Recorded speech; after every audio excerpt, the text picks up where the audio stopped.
On va parler de perversion d'une manière un peu différente. Grâce à vous, Lita Bassé, bonjour. Bonjour. Vous avez écrit ce livre aux éditions Albin Michel, Faire face à la perversion. Alors c'est un livre assez étrange, je dirais, parce que vous mettez en parallèle beaucoup de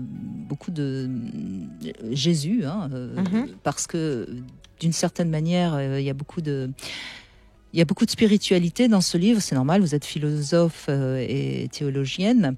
Et ce que je trouve surtout intéressant, Lita Bassé, c'est que vous parlez de vous d'abord. Vous évoquez aussi votre dépression, vous avez été longtemps en dépression, vous avez vous-même subi la perversion d'autres personnes. Et je trouve que c'est toujours... moi, je trouve toujours ça touchant quand l'auteur sait parler de soi, parce que ça montre peut-être que quelque part, il a déjà fait un sacré chemin. Alors, j'ai pas été longtemps en dépression. J'ai eu des moments de plongée vraiment dans ce que j'appelle l'enfer, parce que c'était tout un travail de vérité pour accéder à ma propre histoire qui était totalement amnésiée. Donc, ce qui veut dire que je savais pas pourquoi j'allais si mal, en fait. Voilà. Ben, souvent, alors, et c'est vrai que la découverte de ce qui s'était vraiment passé dans mon histoire m'a fait mettre des mots. Puis, vous disiez qu'on perçoit très vite. Il y a quand même la notion de manipulateur sympathique, bien sûr. qui fait que surtout le manipulateur amical peut être extrêmement destructeur, parce que justement on n'y voit que du feu. Et quand on est un enfant, on voit rien. Oui, parce et que donc, voilà. Ah oui, bien sûr. Quand on porte ça dans sa vie, son histoire, il faut tout un travail de conscientisation et de lucidité pour progressivement ouvrir les yeux sur finalement comment j'ai été traitée, comment je suis traitée encore aujourd'hui, parce que souvent ça se répercute tout à fait dans le présent. Ouais. Alors, en tout cas, c'est vraiment un livre plein d'amour, encore une fois, et positif. Faire face à la perversion, vous donnez vraiment des pistes qui sont assez originales et différentes. Alors, vous dites aussi une chose importante, il faut faire une différence. Il y a des comportements pervers, c'est pas synonyme systématiquement d'une personne perverse. Structurée perverse, absolument. Et on a tendance à faire l'amalgame, absolument. Alors que, les chiffres, je sais pas si vous êtes d'accord avec moi pour les chiffres, parce que j'ai lu ça pas mal de fois. Les auteurs aussi entre 2% et 4% des gens qui sont vraiment structurés pervers, c'est-à-dire pour qui on peut rien faire là. On peut rien faire parce que il y a aucune remise en question. En tout cas, pour le moment, il y a aucune remise en question. En tout cas, aucune culpabilité. Non. Et puis vraiment, des personnes qui vraiment ne se laissent pas du tout mettre en question. Il y a presque plus d'humanité. Voilà. Alors avec qui... pourtant toujours cette porte qui pour moi reste toujours ouverte, parce que finalement l'être humain est un sacré mystère, et que jusqu'à la fin, jusqu'au dernier souffle d'une personne, on ne sait pas ce qui peut se passer. Ça, c'est votre spiritualité. Non, mais c'est aussi mon expérience. C'est aussi mon expérience, parce que je fais beaucoup d'accompagnement spirituel. Je suis formatrice en accompagnement spirituel, et je vois et j'entends et je suis témoin de progression ou de coups de théâtre assez impressionnants, souvent sur un lit de mort d'ailleurs, de personnes qui avaient été vraiment destructrices toute leur vie, manipulatrices, destructrices, et qui, mystérieusement, vers la fin de leur vie, peut-être parce qu'ils se rapprochent de la lumière, où finalement on regardera bien en face tout ce qu'on a vécu, il y a des choses qui se dénouent. Alors, je dis pas que c'est un peu tard. Il est peut-être un peu tard quand même à ce moment-là. Pour ceux qui restent, c'est pas mal quand même. Oui. Le pardon. Mais pour ceux qui restent, souvent, il y a des témoignages étonnants.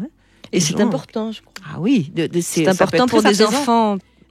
Adultes, ça peut être très apaisant. Ouais. Ceux qui ont souffert enfant, d'entendre leurs parents dire pardon. C'est pas toujours le cas, mais voilà, ça peut arriver.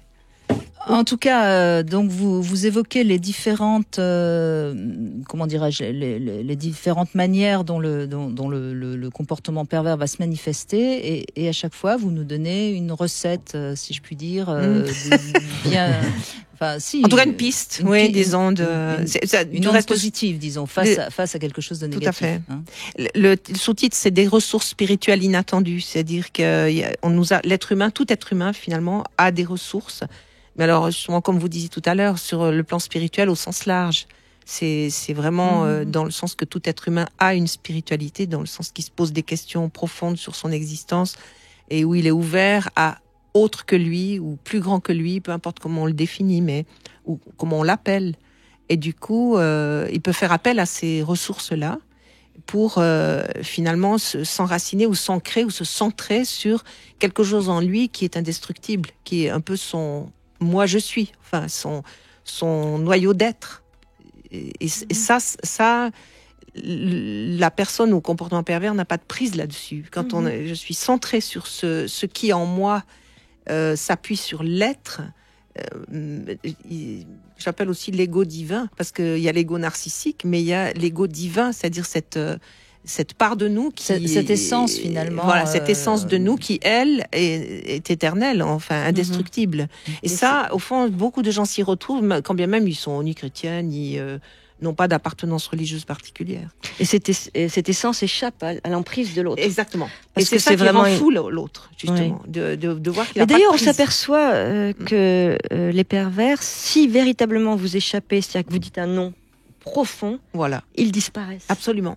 Absolument. Il y a, et ça c'est malheureux à dire, mais c'est vrai que il y a une toute petite part d'acceptation du dialogue qui permet à cette relation de s'entretenir. Si on l'entretient vraiment plus du tout, mais ça, il faut. Et c'est aussi à travailler avec sa propre histoire. Tout à fait. Et là, avec la des personne prédateurs qu'on a pu connaître d'ailleurs dans notre enfance. Absolument. Et cette détermination là, qui est l'autre, il sent que c'est indéracinable. Exactement. Et c'est aussi vous disiez que moi, effectivement, j'ai passé en revue les évangiles et j'ai vu que Jésus était constamment confronté à des comportements pervers.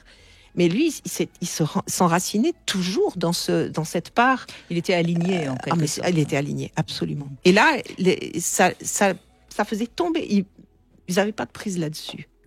Et c'est marrant parce que j'entends beaucoup, malheureusement, de témoignages de personnes qui ont subi donc de la manipulation ou de la perversion, Lita Bassé, et on voit bien que quelque part ils ne prennent pas conscience, par exemple, de leur propre dépendance. C'est ce que vous dites. Hein. Il faut prendre conscience déjà de sa propre dépendance pour rester aligné et pouvoir et qu'on n'est pas autosuffisant et c'est aussi ce qui casse cette toute-puissance fantasmatique, c'est que je ne peux pas faire tout seul. Même le Christ disait, je ne fais rien de moi-même.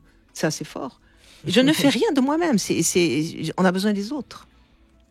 Il n'y a plus de relation, justement. Et justement, c'est la définition de la personne perverse, c'est qu'elle évacue tout ce qui est de l'altérité. L'autre n'existe pas. L'autre est un objet. C'est vraiment dans l'échelle de l'amour. C'est vraiment l'autre est un objet. On est dans la partie la plus objectivante de l'autre. L'autre que l'on consomme. Alors, ce qui est intéressant aussi, c'est que vous dites bien, on fait confiance malgré tout parce que quelque part, on est à la recherche du parent bon. Ça, c'est aussi quelque chose qu'on doit comprendre. C'est-à-dire que on veut voir le côté bon de la personne, alors qu'en fait, parce que peut-être on en a eu cruellement manqué, en fait. Et on va à chaque fois espérer que, avec cette personne-là, je peux y aller en toute confiance. Moi, ce qui m'a beaucoup frappé, c'est le passage où Jésus dit, ne leur faites pas confiance. C'est dit en toutes lettres. Quand ils seront dans l'imposture, ils vous diront, c'est moi le sauveur. N'y allez pas, il dit ne leur faites pas confiance. Alors c'est assez fort quand même, venant de Jésus lui-même, de dire non, on peut pas se fier à tout le monde. C'est tout un travail en effet. Mais c'est tellement important effectivement de mettre une limite. Oui, moi j'en ai de plus en plus conscience. Oui. C'est-à-dire que le déni, même dans une famille, par exemple, de la problématique est quelque chose qui peut avoir des conséquences terribles. Ouais. La personne qui ne veut pas voir. Oui, qui dit tout va bien, tout se passe bien. Ouais. Tu inventes. Voilà, à Jésus, on disait tu es fou, tu délires. Oui. C'est toujours pareil, c'est d'arriver à être soi, mais c'est pas si facile. Non, c'est tout un travail. C'est tout un travail, évidemment. Alors, il y a aussi ne pas prendre pour soi les défauts de l'autre, parce qu'ils sont malins aussi, ça, pour nous projeter dessus leurs propres problèmes. Et ça, c'est une clé extraordinaire. C'est de repérer que non, mais attends, là, il est en train de parler de lui. Il me balance ça, mais il est en train de parler de lui-même. En fait. Exactement. Hein, c'est part de soi négative qu'on te balance dessus. Tous les mots d'escroc, d'imposteur, de jaloux, c'est toujours effectivement ça. C'est une projection extraordinaire. C'est extraordinaire. Et ils l'ont fait sur Jésus lui-même. C'était incroyable quand il disait, il séduit le peuple, il pervertit la nation. Et en fait, c'est ce qu'ils faisaient eux. C'est extraordinaire. Ça s'appelle Faire face à la perversion. C'est aux éditions Albin Michel. Lita Bassé, qu'est-ce qui vous a donné envie d'écrire ce livre? Parce que vous-même, vous avez su faire ce chemin. J'ai fait ce chemin, et puis plus j'ai avancé, parce que ça fait plus de 30 ans que j'accompagne des personnes. Alors c'est un accompagnement qu'on pourrait dire psychospirituel, parce que ayant fait moi-même une très longue psychanalyse, et j'ai les outils, mais en même temps j'ai l'éclairage donc des textes bibliques de la tradition chrétienne, judéo-chrétienne, et du coup c'est enraciné dans ma spiritualité. Mais du coup j'entends année après année de plus en plus de gens désespérés, pris dans ces problématiques de perversion, et n'ayant aucun outil, aucune piste pour vraiment reprendre pied dans la vie, une vie digne de ce nom. Beaucoup de gens sont désespérés. Alors, il y a bien beaucoup de conseils psychologiques. Il y a plus de 80 livres en psycho. Mais dans le domaine de la spiritualité, sincèrement, j'en ai pas trouvé. À part Pascal Hyde, c'est tout. Je n'ai rien trouvé d'autre. Rien. Je trouve non, mais c'est pour ça que je dis votre livre, il est original, il est intéressant, et je crois qu'il peut vraiment aider, parce que moi je les entends, et les auditeurs parfois restent même des années après encore dans la souffrance, alors qu'ils ont quitté, ou ils ont comme s'ils étaient encore sous emprise. C'est ça. Oui. Ouais, ils n'ont pas pu retrouver leur liberté. Et c'est là où on voit que c'est vraiment revenant vers soi, et non plus en accusant l'autre, c'est en sortant aussi de ce rôle de victime. Quelque part. C'est ça, et en se réenracinant dans vraiment ce qui est le plus solide et le plus comment dire, la parole. Cette parole de vérité. Vous dites d'ailleurs à un moment que de toute façon, si on n'a pas mis des mots, je crois que ça c'est aussi quelque chose. Et puis on a la chance aujourd'hui de pouvoir parler et de pouvoir croire à sa propre parole. Parce que l'autre y croit, c'est pour ça que l'accompagnement est tellement important, mais ça peut être fait par d'autres personnes que des professionnels. Parce que très souvent, la personne qui a été victime se croit fautive de ce qu'elle a vécu. Bien sûr. La plupart du temps. Ouais. Et donc, effectivement, il faut quelqu'un qui lui explique qu'elle n'est pas fautive. Oui, mais le pire, c'est le plus fructueux, c'est qu'elle se l'explique à elle-même, et qu'elle puisse s'approprier qu'en effet, elle n'y est pour rien. Et là, il y a tout ce travail de différenciation. Mais seul, c'est pas toujours facile. Non, justement, on peut être aidé, accompagné de façon à clairement se laisser différencier ou se différencier de la personne qui a eu ce comportement pervers, et dire moi, je suis moi. Et toi, tu es toi. C'est ta liberté, c'est ton histoire, c'est ton problème. Et moi, je suis moi. Et là, on a des outils dans les textes qui sont très très forts. Je suis pas venue apporter la paix, mais l'épée, pour que tu puisses être toi et que moi je puisse être moi. Et il y a des perles là-dedans, vraiment. Oui, en tout cas, c'est un très beau livre, Lita Bassé. Merci d'être venue nous en parler. Ça s'appelle Faire face à la perversion. C'est aux éditions Albin Michel, avec ce joli sous-titre, en effet, des ressources spirituelles inattendues. Et c'est vrai qu'elles sont assez inattendues. J'avoue que j'étais assez surprise en vous lisant. Merci beaucoup, en tout cas. Merci de m'avoir reçu.